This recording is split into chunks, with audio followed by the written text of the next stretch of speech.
Welcome back once again to डिक्सा यंग। Discuss करेंगे class 9 chemistry chapter 2 is matter around us pure का बहुत ही interesting topic separating the components of mixture. तो पिछले लेक्चर वीडियो में हमने डिस्कस किया था separating a component of mixture, जिसमें हमने जाना था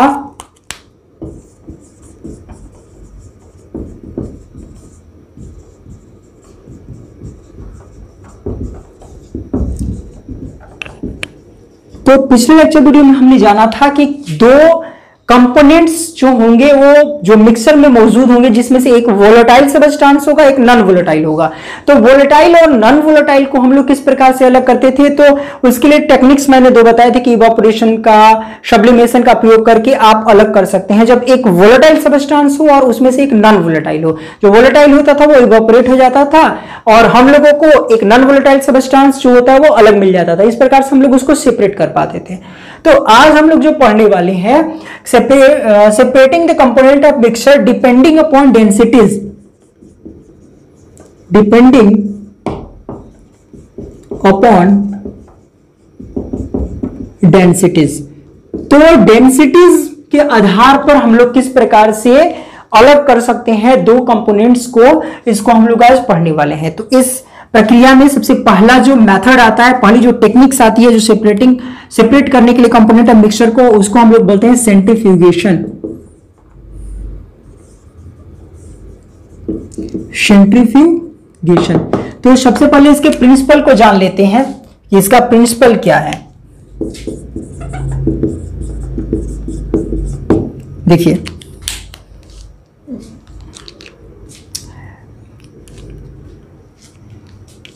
this method is based on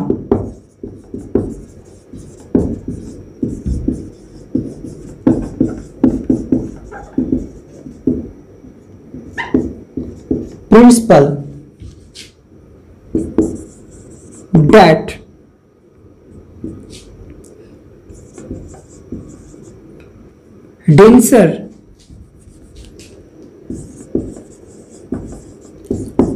denser particles forced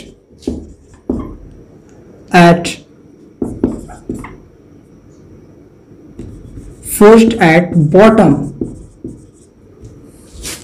and lighter particles stay at top when spun rapidly।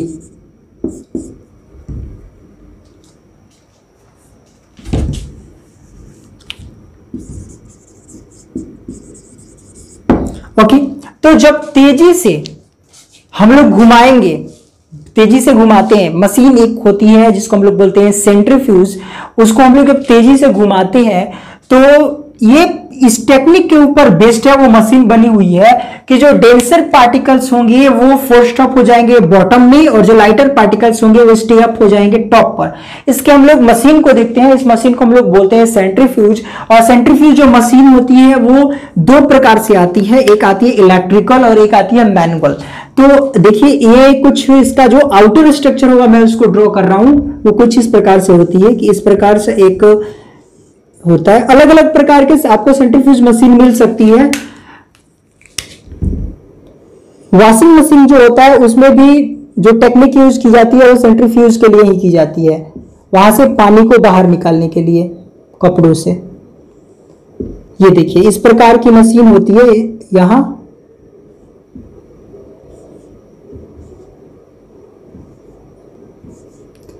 इस प्रकार से।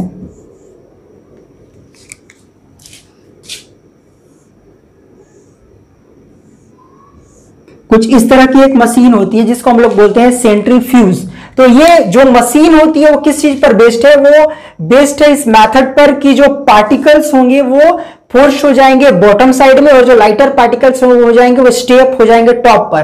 तो इसमें हम लोग क्या करते हैं, जो मिक्सर सब्सटेंस होता है, जैसे मान लीजिए मिल्क है, मिल्क से हमको क्रीम अलग करना है, तो मिल्क को हम लोग इसमें भर देंगे और भरने के बाद जब हम लोग इसको रोटेट करेंगे बहुत ही तेज स्पीड से, जब ये रोटेट करेगा तो यहां पर सेंट्रीपिटल फोर्स अप्लाई होगा, और सेंट्रीपिटल फोर्स अप्लाई होने के कारण जो डेंसर मीडियम होगा, जो इसकी अगर एक पार्ट को मैं उठाता हूं, इसके एक पार्ट को मैं उठाता हूं, तो आपको एक पार्ट कुछ इस प्रकार का मिलेगा, एक पाइप जैसा ये कोई पार्ट मिल रहा है आपको। अब इसमें क्या है, इसमें मिल्क भरी हुई है और इसमें से देखो क्रीम और मिल्क अलग हो रही है। तो यहां पर क्या होगा, जैसे ये तेजी से मूवमेंट करता है तो यहां पर जो पार्टिकल्स होंगे वो यहां पर सेटल डाउन हो जाएंगे, यहां सेटल डाउन हो जाएंगे, और जो वाटर पार्टिकल्स होंगे वो इस साइड में मूव कर जाएंगे। ओके, तो यहां पर देखो क्या हो रहा है, जो क्रीम है वो आगे की तरफ शिफ्ट हो गई है टॉप पर, और जो स्टे अप हो गया बॉटम में चला गया, और जो लाइटर पार्टिकल्स है वो बॉटम के, वो टॉप की तरफ में उसके क्या हो गए, स्टे अप हो गए हैं। तो इस प्रकार से जो कंपोनेंट्स ऑफ मिक्सचर है, जो कि डेंसर है वो एक तरफ, और जो लाइटर पार्टिकल्स है वो एक तरफ में शिफ्ट हो जाता है। तो this machine, this method is applicable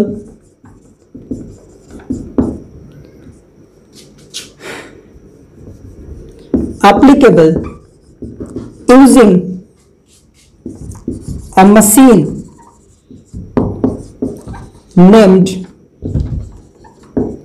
centrifuge। तो सेंट्रीफ्यूज जो मशीन है उसका उपयोग हम लोग करते हैं। And there are two type of machine, ठीक है ना, इट हैज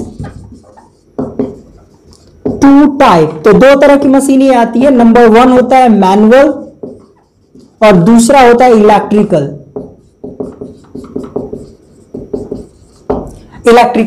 अब जो डेयरीज में मिल्क आती हैं उसका भी उपयोग जो होता है इस मेथड को करते हैं, उसमें से क्रीम को अलग करने के लिए, घी को अलग करने के लिए इस मेथड का यूज किया जाता है।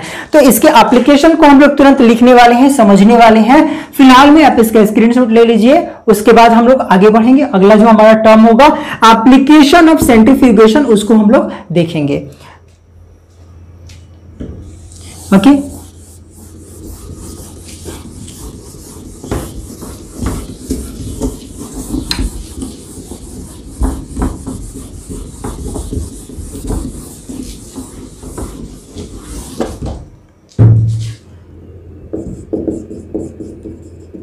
Application of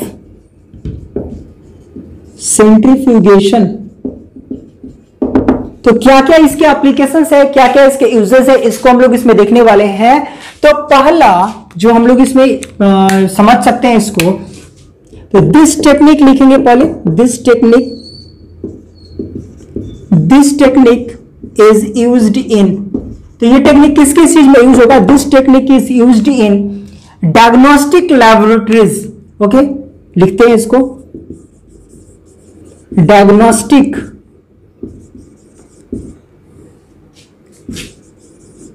laboratories to test blood and urine.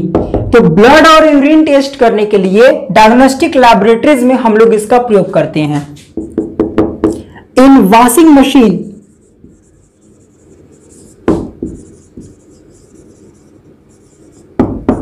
to excuse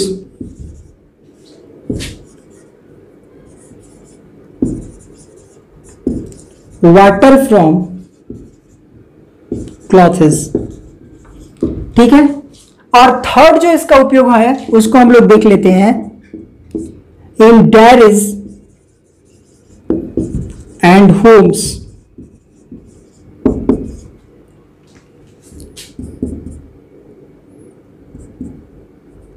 to get cream from milk।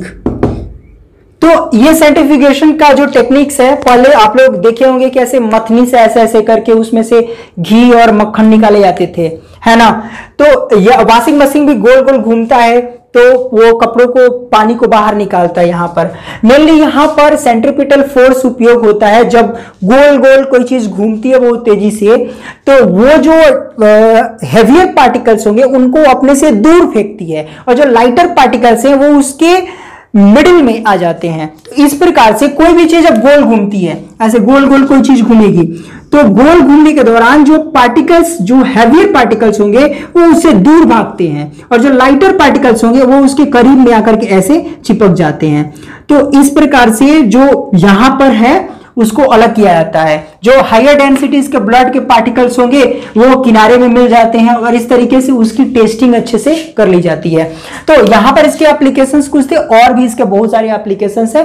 कितना लिखेंगे हम लोग, तो 3 इसके बेसिक जो एग्जांपल्स हैं जो आपको बुक में भी मिल जाएगा उसको हम लोगों ने लिखा हुआ है इसके एप्लीकेशंस को। आगे बढ़ेंगे और देखेंगे हम लोग इससे रिलेटेड और क्या कुछ है। ओके, तो चलिए नेक्स्ट जो है हमारा उसको समझते हैं।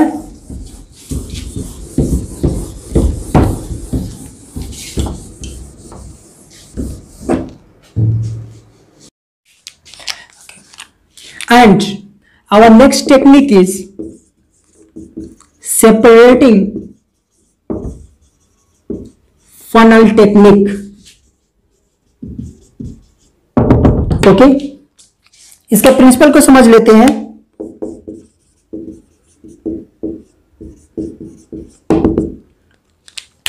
तो this method is based on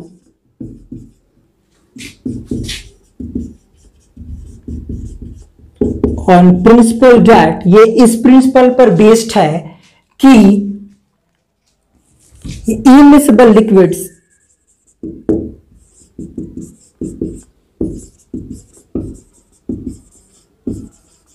are separate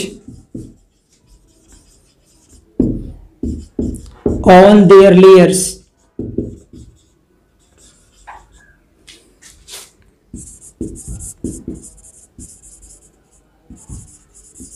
depending upon their densities। Okay, तो जो ऑयल्स होंगे, जो ऑयल के मिक्सचर्स होंगे और उस ऑयल के जो मिक्सचर्स हैं वो इमिसिबल है, मतलब दोनों चीजें मिक्स नहीं होती हैं एक दूसरे में। जैसे अगर पानी और तेल को मिला दिया जाए तो पानी और तेल कंप्लीटली मिक्स नहीं हो जाता एक दूसरे में, दोनों इमिसिबल है एक दूसरे में। तो इमिसिबल लिक्विड्स होते हैं और दोनों की डेंसिटीज अलग अलग, जैसे वाटर की डेंसिटी कुछ और है और जो जैसे केरोसिन ऑयल है तो केरोसिन ऑयल की डेंसिटी कुछ और है। तो दोनों के जो डेंसिटीज अलग अलग होने के कारण वो सेपरेट किए जा सकते हैं। ओके, और कौन सी टेक्निक यूज करेंगे, किस प्रकार से वो टेक्निक यूज होगा उसको मैं बताने वाला हूं फिलहाल में आगे। लेकिन सबसे पहले ये किस प्रिंसिपल पर काम करता है, तो ये इस प्रिंसिपल पर काम करता है कि दो इमिसिबल अगर लिक्विड्स हैं और दोनों की डेंसिटीज अलग अलग है तो हम लोग उसको सेपरेट कर सकते हैं। इसका ये प्रिंसिपल है। अब इसके बाद में हम लोग इसका प्रोसीड्यूर देखेंगे, किस प्रकार से अलग करेंगे, उसके बाद हम लोग इसकी एप्लीकेशन को देखते हैं। सबसे पहले आप इसका स्क्रीनशॉट ले लीजिए प्रिंसिपल का, उसके बाद हम लोग इसकी एप्लीकेशन को देखते हैं। Okay, look on the figure. We are going to observe the method of separating funnel. तो सेपरेटिंग फनल अपने पास में क्या कंटेन करता है, तो सेपरेटिंग फनल अपने पास में एक ग्लास बल्ब को कंटेन करता है जिसमें एक कॉक जो है वो फिटेड है, रबर कॉक फिटेड है। तो इसको थोड़ा सा नोट डाउन कर लेते हैं। Separating funnel consists of glass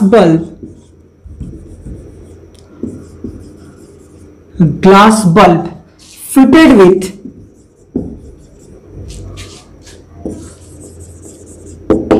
consist of glass bulb, एक ग्लास बल्ब देख रहे हो यहां पर है, that is fitted with a rubber cock, that is fitted with a rubber cock, fitted with a rubber cock। अब हम लोगों को करना क्या चीज है कि the components, the mixture of components of the oil and water is taken in it। Okay, the mixture of oil and water is taken in separating funnel।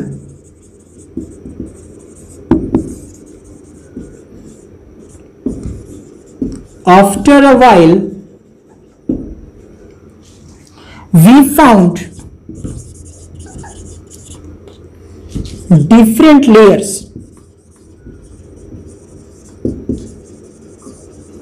layers in it। तो हम लोग थोड़े समय के बाद में डिफरेंट लेयर्स को देखते हैं कि केरोसिन ऑयल जो है वो ऊपर चला गया, वाटर जो है होगा वो नीचे शिफ्ट हो गया डिपेंडिंग अपॉन द डेंसिटीज। तो उस समय में हम लोग क्या करेंगे, धीरे धीरे इस कॉक को खोलेंगे और जैसे ही इस कॉक को खोलेंगे बूंद बूंद करके पानी जो है वो थोड़ा थोड़ा करके इसमें फिलअप होना शुरू हो जाएगा। तो जब इस कॉक तक केरोसिन ऑयल आ जाए, मतलब कि पानी पूरा मेरा इस बीकर में आ जाए, तो कॉक को हम लोग बंद कर देंगे। तो इस प्रकार से हम लोग जो है केरोसिन ऑयल को और वाटर को अलग कर लेते हैं, थोड़ी देर के लिए इसमें छोड़ देते हैं, तो ऊपर का लेयर बना देता है केरोसिन ऑयल, वाटर नीचे चला आता है और उसके बाद धीरे धीरे खोलते हैं तो इसमें पानी जो होगा वो इसमें फिलअप हो जाता है और केरोसिन ऑयल जो होगा वो ऊपर में शिफ्ट हो जाता है। तो this is the technique by which we can separate the mixture of kerosene oil and water. This technique is called the What? Separating funnel technique। इसको हम लोग separating funnel technique बोलते हैं। We found a different layers in it।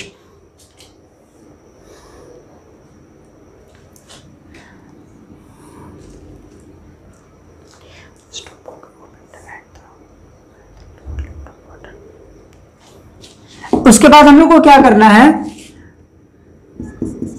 the stop cock is opened gently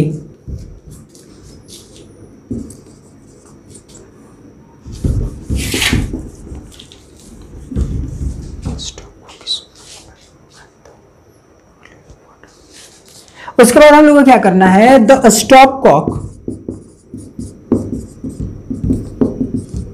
is opened and drained out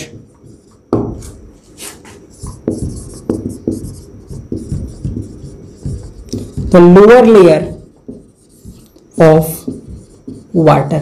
okay, तो पानी का जो निचला सतह है उसको हमने प्राप्त कर लिया और यहां से जो है वो हमें वाटर की प्राप्ति हो गई। तो by this technique we can separate the mixture of two immiscible liquids. तो हम लोग इसके एप्लीकेशन को देख लेते हैं, इसका एप्लीकेशन कहां पर यूज होता है, जो उसके लिए हम लोग इरेज करेंगे इसको। You must have to take the screenshot very fast. ले लिए होंगे आप लोग स्क्रीनशॉट, आगे बढ़े।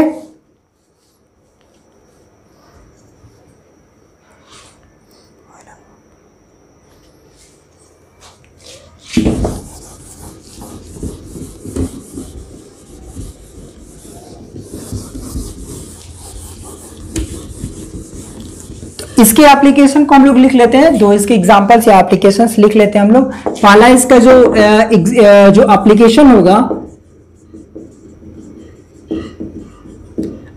होगा, इसमें क्या लिख सकते हैं हम लोग कि this method is used to separate number 1 oil from water and second one is two oil of different densities, iron from their ores, ADC वगैरह बहुत सारे ऐसे इसके एप्लीकेशंस हैं हम लोग यूज करते हैं। बल्कि बस ये होना चाहिए कि इमिसिबल लिक्विड्स होने चाहिए। इमिसिबल लिक्विड्स होंगे तो उनको हम लोग इजिली सेपरेट कर सकते हैं बाय यूजिंग दिस टेक्निक। तो आज हम लोगों ने पढ़ा कि अगर डेंसिटीज में डिफरेंस हो तो किस प्रकार से हम लोग जो है वो सबस्टांसेस को अलग कर सकते हैं, कंपोनेंट्स ऑफ मिक्सचर को अलग कर सकते हैं। नेक्स्ट वीडियो में हम लोग मिलेंगे कुछ स्पेशल टेक्निक के साथ, कुछ और जानेंगे किस प्रकार से हम लोग सबस्टांसेस को सेपरेट कर सकते हैं, कंपोनेंट्स ऑफ सबस्टांसेस को हम लोग सेपरेट कर सकते हैं, जानेंगे अगले वीडियो में। और भी कुछ टर्म्स होंगे उससे रिलेटेड तो उसको भी हम लोग जानेंगे। आज के लिए बस इतना ही, फिर मिलते हैं नेक्स्ट वीडियो में। धन्यवाद, बाय बाय। जुड़े रहने के लिए मेरे साथ। कुछ सुझाव होंगे तो वो मुझे कमेंट बॉक्स में जरूर बताइएगा।